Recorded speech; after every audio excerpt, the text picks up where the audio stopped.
Hi friends, പ്രിയ സൻശ്രീ വ്ളോഗിൻ്റെ മറ്റൊരു വീഡിയോയിലേക്ക് എല്ലാവർക്കും സ്വാഗതം. നമ്മൾ BB380 കോഴികളെ മേടിച്ചതിൻ്റെ വീഡിയോസുകളൊക്കെ ഇട്ടിട്ടില്ലേ? അവരെല്ലാവരും മുട്ടയിട്ട് തുടങ്ങി കേട്ടോ.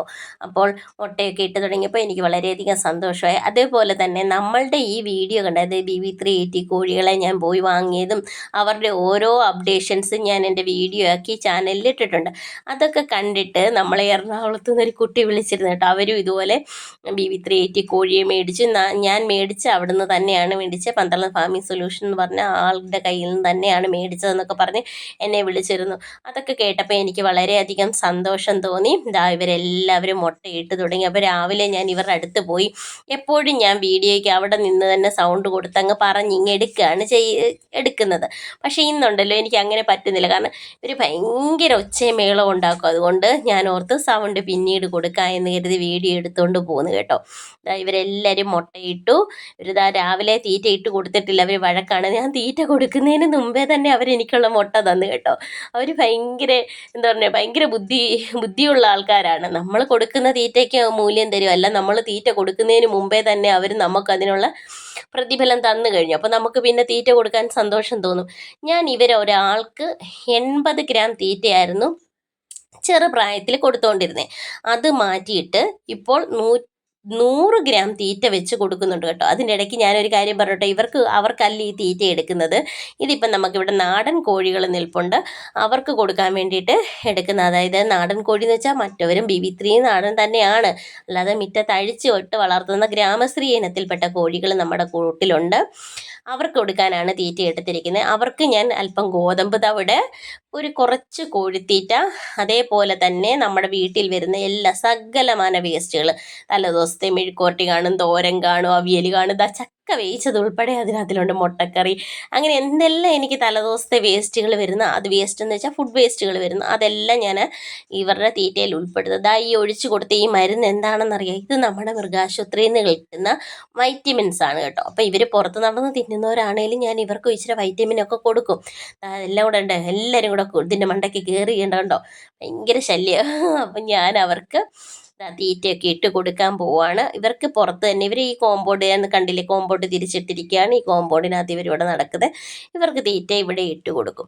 BB380 ഒരു കാരണവശാലും നമ്മുടെ വീട്ടിലെ ഫുഡ് വേസ്റ്റോ കാര്യങ്ങളോ ഒന്നും ഞാൻ അവർക്ക് കൊടുക്കാറില്ല. അവർക്ക് കൊടുക്കുന്നതെന്ന് പറഞ്ഞു കഴിഞ്ഞാൽ ഞാൻ തീറ്റ ചിലവ് കുറയ്ക്കാൻ വേണ്ടിയിട്ട് നമ്മുടെ പിണ്ടിയില്ലേ, വാഴപ്പിണ്ടിയുടെ ഉൾക്കാമ്പ് അരിഞ്ഞ് കൊടുക്കാറുണ്ട്.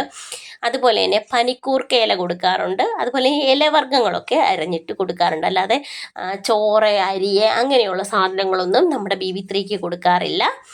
അവർക്ക് കൊടുക്കുന്നത് ഇതൊക്കെയാണ്. അവർക്ക് കറക്റ്റ് മുട്ടക്കോഴിയുടെ തീറ്റ മാത്രമാണ് അവർക്ക് കൊടുക്കുന്നത്. അപ്പോൾ ഇവർ കണ്ടില്ലേ, എല്ലാവരും താറാവും കോഴി എല്ലാവരും കൂടെ അവർ ഉത്സാഹത്തോടെ തിന്നുക.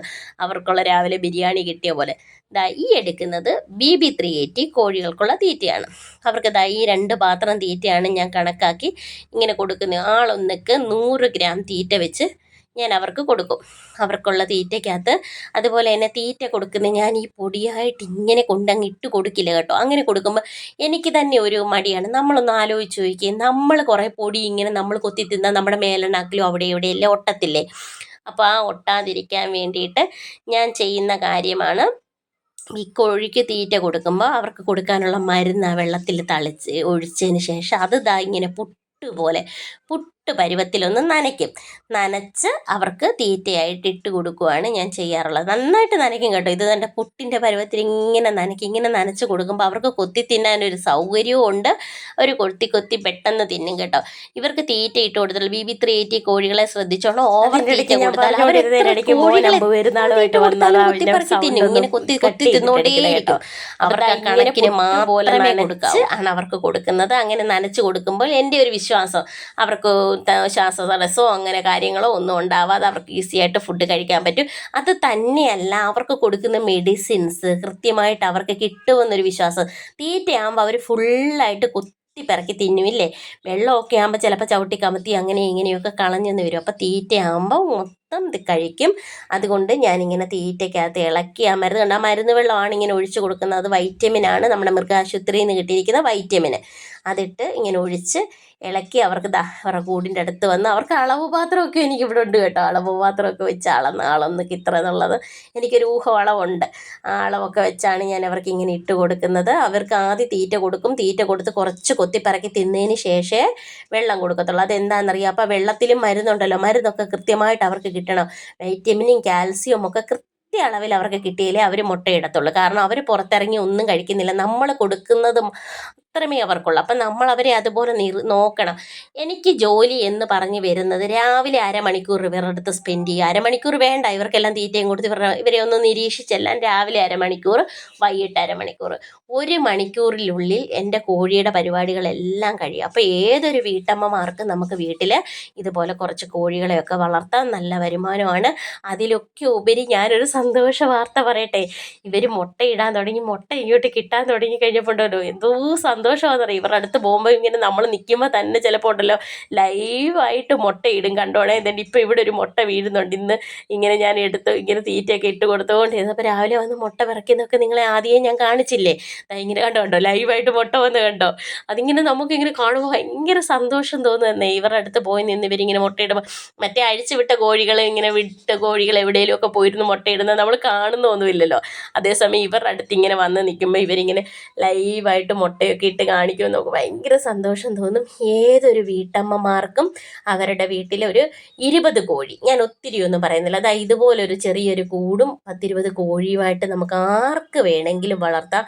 അത് വളരെയധികം സന്തോഷം തോന്നുന്ന ഒരു കാര്യമാണ്. നമുക്ക് നമ്മുടേതായ രീതിയിൽ നമുക്ക് ആവശ്യത്തിന് പൈസ ഉണ്ടാകും. നമ്മുടെ ചെറിയ ചെറിയ കാര്യങ്ങൾക്കുള്ള പൈസ, ചെറിയ ചെറിയ കാര്യങ്ങൾക്കല്ലടോ, അത്യാവശ്യം നമുക്കൊരു ചെറിയ സമ്പാദ്യം തന്നെ ഇതിൽ നിന്ന് ഉണ്ടാക്കിയെടുക്കാൻ പറ്റും.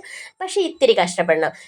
ഒരു മണിക്കൂറത്തെ, അതായത് രാവിലെയും വൈകിട്ടും അര മണിക്കൂർ വീതം 1 മണിക്കൂറത്തെ കഷ്ടപ്പാടുണ്ട്. ആ 1 മണിക്കൂറത്തെ കഷ്ടപ്പാടിൽ നമുക്ക് നല്ല ഒരു വരുമാനം കണ്ടെത്താൻ പറ്റും. ഞാൻ ഇതൊന്ന് വിപുലമാക്കണമെന്ന്